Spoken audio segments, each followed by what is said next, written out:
উত্তাল বঙ্গোপসাগরের বুক চিরে যেন এক প্রলয়ঙ্কারী তাণ্ডব নেমে এসেছে। কালো মেটালিক ঢেউগুলো একে অপরের উপর প্রকাণ্ড গর্জন করে আছড়ে পড়ছে।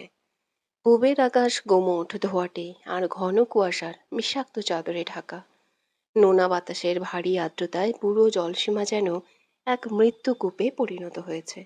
সাগরের মাঝখানে বিশাল এক বাণিজ্যিক cargo ship, the dragon route, ঝড়ে তোড়ে খেলনা নৌকার মতো দুলছে। মায়ানমার ও আন্তর্জাতিক জলসীমার সীমান্ত ঘেঁষে থাকা এই বিশাল জাহাজে লুকানো রয়েছে কোটি কোটি টাকার অবৈধ modern arms, night vision sniper আর C4 এক্সপ্লোসিভের শেষ গোপন ডেরা। মিলিটারি ট্রাইব্যুনালের অতি উচ্চমানের কড়া পাহারা আর সিক্রেট প্রিজন ভ্যানের লোহার শিকল কেটে অত্যন্ত চতুরতার সাথে আন্তর্জাতিক ফ্যান্টম সিন্ডিকেটের সহায়তায় পালিয়ে এসেছেন আমজাদ মির্জা। তার মূল লক্ষ্য ছিল এই আন্তর্জাতিক বাণিজ্যিক কার্গো শিপে চড়ে একবার ওপেন ওয়াটারে ঢুকে যেতে পারলে চিরতরে এই দেশের আইন শৃঙ্খলা বাহিনীর নাগালের বাইরে চলে যাওয়া। কিন্তু আমজাদ মির্জা জানতেন না, তার পিছু পিছু বঙ্গোপসাগরের এই হিমশীতল পৈশাচিক উত্তাল বুকেও আছড়ে পড়তে যাচ্ছে এক ধেয়ে আসা সাক্ষাৎ মৃত্যুদণ্ড। কড়া প্রকাণ্ড বিকট শব্দ।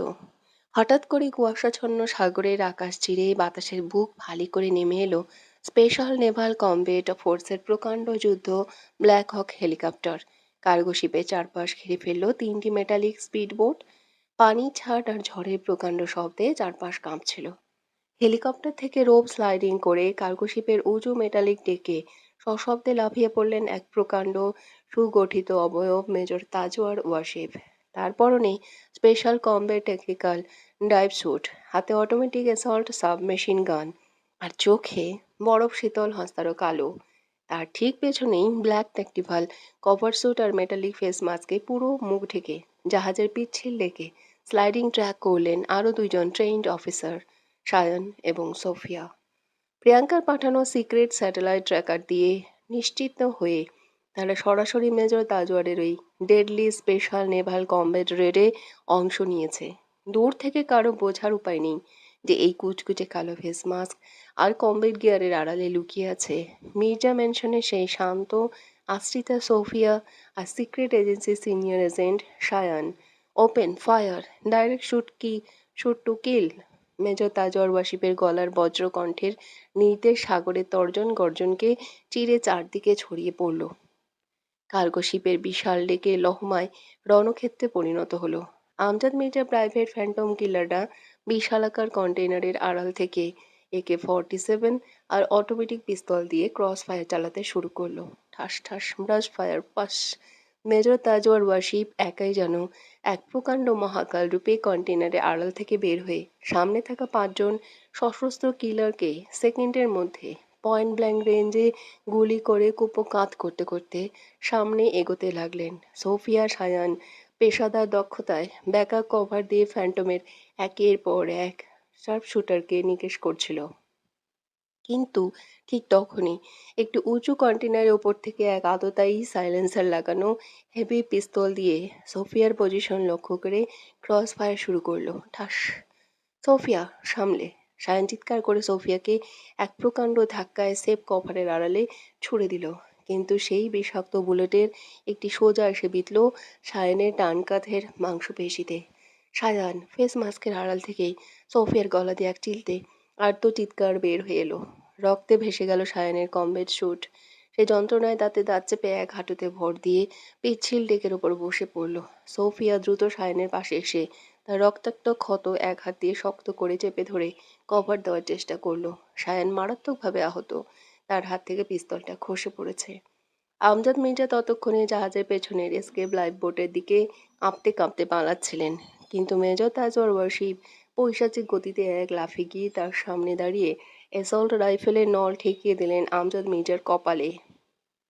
ঠিক সেই মুহূর্তে জাহাজের পেছনের মেটালিক কন্ট্রোল রুমের ওপরের প্ল্যাটফর্ম থেকে এক কিলার সাইলেন্ট নাইফ আর 9mm পিস্তল হাতে লাফিয়ে নিচে নামলো।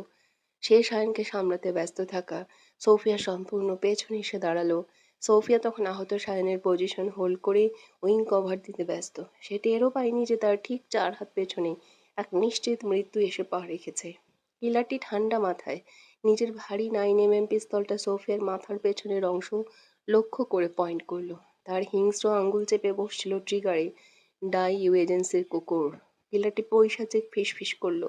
সোফিয়া বাতাসে হঠাৎ শিফট আর ছায়াটুকু টের পেয়ে চমকে পেছনে ঘুরতে গেল, কিন্তু ততক্ষণে বড্ড দেরি হয়ে গেছে। ট্রিগার অলরেডি চেপে বসেছে। ঠাস, বিকট গুলির শব্দ।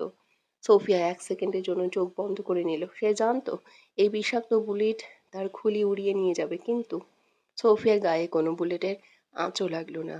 পরের 1 সেকেন্ডের ভগ্নাংশে কোথা থেকে এক প্রকাণ্ড ছায়া বাতাসের চেয়েও প্রকাণ্ড গতিতে এসে সোফিয়ার উপর আছড়ে পড়ল। সোফিয়াকে এক সর্বশক্তিমান, আবেশময় কিন্তু মারাত্মক ধাক্কা দিয়ে কভারের বাইরে ছুঁড়ে ফেলল। সেই অবয়বটি। সোফিয়া পিচ্ছিল, মেটালিক ডেকে ছিটকে পড়ল। আর ঠিক সেই মুহূর্তে সেই বিষাক্ত 9mm প্রকাণ্ড ডুম ডুম বুলেটটি সোজা গিয়ে বিঁধল ধাক্কা দেওয়া সেই মানুষটির বুকের বাম পাশে, অর্থাৎ ঠিক হৃৎপিণ্ডের একটু উপরে। ছিটকে উঠল বঙ্গোপসাগরের নোনা বাতাসে। সোফিয়া ধাক্কা খেয়ে ডেকে পড়ে গিয়েও চোখের পলকে ঘুরে তাকালো, আর তাকানো মাত্রই তার বুকের ভেতর সহস্র ভোল্টের মস্ত বড় এক বজ্রপাত ঘটল। তার পুরো বিশ্ব ব্রহ্মাণ্ড যেন 1 সেকেন্ডে চুরমার হয়ে থমকে গেল। যে মানুষটি নিজের সুগঠিত চওড়া বুক পেতে দিয়ে সোফিয়া জীবনের গুলিটি নিজের গায়ে মেখে নিয়েছে, সে আর কেউ নয়, তাবিব মির্জা। তাবিবের পরনে ভিজে চপচপে হয়ে কালো শার্ট, আর চোখে তারা দুটো রাগে, ব্যাকুলতায় আর ভালোবাসায় রক্তবর্ণ। বাবাকে বাঁচানো আর মির্জা মেনশনের সমস্ত রহস্যের চাবিকাঠি খুঁজতে নিজের প্রাইভেট হাই স্পিড বোট নিয়ে ঝড়ে তোড়ে সাগরে ধাওয়া করে আসা তাবিব ঠিক শেষ মুহূর্তে এসে এই জাহাজে চেপেছিল। সে কিন্তু অনায়াসে কভার নিতে পারত, সে অনায়াসে আড়ালে থাকতে পারত, কিন্তু সে জানতো এই ফেস মাস্ক আর কমবেট গিয়ারে মোড়ানো দেহটি আর কারো নয়, তার একমাত্র প্রাণ, তার রানী, তার সোফিয়ার সেই চোখ, তার দাঁড়ানোর ভঙ্গি, তার শরীরের নড়াচড়া, শত মাস্ক বা হাজার ছদ্মবেশও তাবিবের হৃদয় 1 সেকেন্ডের জন্য ভুল করেনি। সে জানতো ওটা সোফিয়া, আর তাই তো নিজের ভালোবাসার গায়ে সামান্যতম আঁচও লাগতে না দিয়ে নিজের জীবন বিসর্জন দিল সে। তাবিবের বুকের শার্ট ফুঁড়ে ফিনকি দিয়ে কাঁচা জাহাজের ডেকে বুলেটের প্রকাণ্ড আঘাতে তাবিবের প্রকাণ্ড শরীরটা টলে উঠল। সোফিয়া ফেস মাস্ক পরা অবস্থাতে সম্পূর্ণ বাকরুদ্ধ, স্তব্ধ হয়ে যাওয়া এক মাটির পুতুলের মতো চেয়ে রইল। তার হাত পা বরফের মতো শক্ত হয়ে গেছে, মস্তিষ্ক কাজ করছে না। সে কি দেখছে? তাবিব নিজের এক রক্তাভ হাত বুকের ক্ষতস্থানে চেপে ধরে অন্য হাতটা সোফিয়ার দিকে বাড়িয়ে দিল। তার শার্ট ভিজে রঞ্জিত হয়ে গেছে। সে সোফিয়ার ফেসমুখ পড়া চোখের দিকে অপার্থিব এক মায়াবী আলো নিয়ে তাকালো। তাবিব ফেরা মুখে নিয়ে থরথর করে কাঁপানো ভাঙ্গা গলায় বরফ শীতল কিন্তু পরম মমতায় বলে উঠল, সোফিয়া। সোফিয়া নিজের ফেস মাস্ক পরা অবস্থাতে নিঃশ্বাস নিতে পারছিল না। তাবিবের মুখ দিয়ে গড়িয়ে পড়ছে। তাবিব ঠোঁটের কোণে এক চিলতে বিষণ্ণ কষ্টদায়ক অথচ চূড়ান্ত তৃপ্তির হাসি ফোটালো। আমি জানতাম এটা তুই, সোফিয়া। তাবিব রক্তমাখা কাপা আঙুল দিয়ে সোফিয়ার ফেস মাস্কের প্রান্ত আলতো করে ছোঁয়ার চেষ্টা করলো, কিন্তু তার শক্তি ফুরিয়ে আসছিল। তোর দিকে গুলি আসছিল, তোকে মারতে চেয়েছিল ওরা। আমি থাকতে তোর গায়ে একটা আঁচও পড়তে দেব না, বলেছিলাম না? সোফিয়ার মাথার ভেতর প্রকাণ্ড ধামাকা হতে লাগলো। তাবিব জানতো, সে জেনেও সোফিয়া এজেন্সির লোক জানা সত্ত্বেও সেফ থেকে বাঁচাতেই নিজের বুক বাড়িয়ে দিল। তুই জয়ী হয়েছিস, সোফিয়া। তাবিব থরথর করে কাঁপতে কাঁপতে চোখ বন্ধ করতে করতে বলল, কিন্তু কিন্তু আজ রাতেও তুই সির্ফ আমার বউ। কথাটি শেষ হওয়ার আগেই গুলির পৈশাচিক যন্ত্রণায় আর রক্তের চরম ক্ষরণে তাবিবের চোখ দুটো উল্টে এলো। সে আর পিচ্ছিল ডেকে নিজের ভারসাম্য রাখতে পারল না।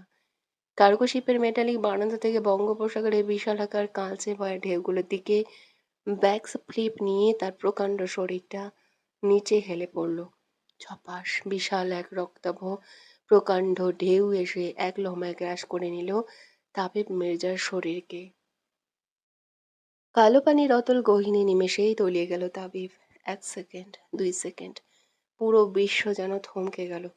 সোফিয়া এক ঝটকায় নিজের ফেস মাস্কটা ছুঁড়ে ছুঁড়ে ফেলে দিল দূরে। তার এলোমেলো ভিজে চুল বাতাসে উঠতে লাগলো, তার ফর্সা চোখ দুটো এক মুহূর্তের মধ্যে রক্তবর্ণ হয়ে উঠল। সোফিয়ার বুকের ভেতর থেকে বের হয়ে এলো এক অমানসিক হৃদয় বিদারক আকাশ বাতাস কাঁপানো প্রকাণ্ড গগন বিদারী আর্তচিৎকার। তাবিব! সোফিয়া উন্মাদের মতো চিৎকার করে উঠল। সাগরের ঢেউয়ের পর গর্জনের চেয়েও প্রকাণ্ড ছিল সেই চিৎকার।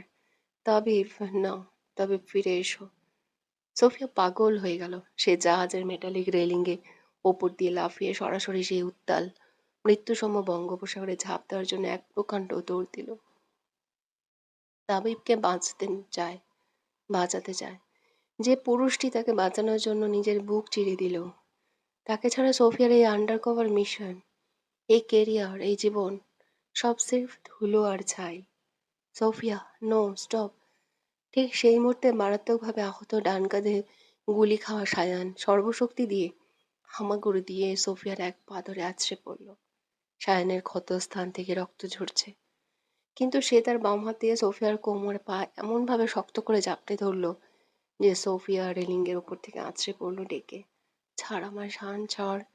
সোফিয়া একে উন্মাদের মতো চিৎকার করে শানকে ধাক্কা দিতে লাগলো। তার হাত পা ছুটছে, চোখ দিয়ে নদীর মতো তপ্ত অশ্রু বইছিল। আমাকে যেতে দে সায়ান, ও নিচেও ডুবে যাচ্ছে। তাবিব আমায় ভালোবেসে গুলি খেয়েছে সায়ান। ও জানতো আমি এজেন্ট, ও জানতো। আমাকে ওর কাছে যেতে দে তাবিব। সায়ান দাঁতে দাঁত চেপে নিজের বুলেটের তীব্র যন্ত্রণা সহ্য করে সোফিয়াকে এক হাত দিয়ে শক্ত করে চেপে ধরে কানের কাছে গর্জে উঠল, পাগলামি করিস না সোফিয়া, ওটা বঙ্গোপসাগর। 20 ফুট উঁচু ঢেউ চলছে ওখানে। তুই ঝাঁপ দিলে 1 সেকেন্ডে তোকে কেটে টুকরো করে দেবে প্রপেলার। সায়ান তোকে যেতে দেবে না। শান্ত হ সোফিয়া, শান্ত হ। না। সোফিয়া বুকের পাঁজর ফাটিয়ে ডুকরে কেঁদে উঠল। সে পিচ্ছিল রেখে হাঁটু গেড়ে বসে নিজের দুহাতে মুখ ঢেকে শিশুদের মতো কাঁদতে লাগলো। সাগরের নোনা বাতাস আর ঢেউগুলো যেন সোফিয়ার কান্নার সাথে তাল মিলিয়ে আছড়ে পড়ছে। অন্যদিকে জাহাজের একদম পেছনের অংশে মেজর তাজর ও আসিফের অ্যাসাল্ট রাইফেলের নলের সামনে হাঁটু গেড়ে বসে থাকা আমজাদ মির্জা স্তব্ধ হয়ে দাঁড়িয়েছিলেন। তার হাতের পিস্তল সশব্দে খসে পড়েছিল কার্গো শিপের মেটালিক মেঝের উপর। আমজাদ মির্জা নিজের চোখ দুটো বিশ্বাস করতে পারছিলেন না। তার একমাত্র অহংকার, তার সমস্ত শক্তির উৎস, তার বেপরোয়া ছেলে তাবিব মির্জা। যে তাবিব কোনোদিন কারোর সামনে মাথা নোয়ায়নি, সেই তাবিব আজ এক অনাথ আশ্রিতা মেয়ের জন্য, এক এজেন্সির আন্ডার কভার অফিসারের জন্য নিজের বুকে সানন্দে গুলি মাখল। আর নিজের চোখে ছেলেকে এই রক্তাভ পৈশাচিক সাগরে তলিয়ে যেতে দেখলেন তিনি। আমজাদ মির্জার কুটিল অহংকারী মুখাবয়ব এক মুহূর্তের মধ্যে সম্পূর্ণ ফ্যাকাশে নিস্তেজ পাথরের মতো জমাট বেঁধে গেল। তার মাথা ঝিমঝিম করে উঠল। যে সাম্রাজ্যের জন্য, যে ক্ষমতার জন্য তিনি সারা জীবন পাপাচারে পাহাড় করে তুলেছিলেন, আজ সেই পাপাচারের চূড়ান্ত মাসুল দিল তার নিজের রক্তের সন্তান। আমজাদ মির্জা কোনো প্রতিরোধ করলেন না। তিনি থরথর করে কাঁপতে থাকলেন। মেজর তাজওয়ার ওয়াসিফ কোনো কথা না বলে বরফ শীতল কঠিন মুখে ভারী লোহার হাতকড়া জোড়া ঠাস করে আটকে দিলেন আমজাদ মির্জার দুটি কবজিতে। মেজর তাজওয়ারের চোখেও এক মুহূর্তের জন্য ভেসে উঠেছিল আন্ডার কভার এজেন্টের প্রতি ওই ছেলেটির অপার্থিব ভালোবাসার এক চূড়ান্ত বিষাদময় দৃশ্য। বৃষ্টি এখন মুষলধারে নামতে শুরু করেছে। আকাশে বিজলি চমকাচ্ছে। মেজর তাজওয়ারের স্পেশাল নেভাল কমবেট ফোর্সের জওয়ানেরা আমজাদ মির্জাকে টেনেই ধরে হেলিকপ্টারের দিকে নিয়ে যাচ্ছে। আহত সায়ান কোনো রকমে নিজেকে সোফিয়ার পাশে বসিয়ে রাখলো। আর সোফিয়া খনকার, সে সির্ফ ভিজে চপচপে হয়ে হাঁটু মুড়ে বসে রইল কার্গো শিপের রেলিং ঘেঁষে। তার প্রখর আন্ডার কভার এজেন্টের ছদ্মবেশ আজ সাগরের পানিতে ধুয়ে মুছে সাফ হয়ে গেছে। সে সির্ফ চেয়ে রইল বঙ্গোপসাগরের সেই অনন্ত ভয়াল গভীর কালচে পানির দিকে, যে পানির নিচে আজ চিরতরে হারিয়ে গেছে তাকে অন্ধের মতো ভালোবাসা সেই অহংকারী রাজপুত্র তাবিব মির্জা।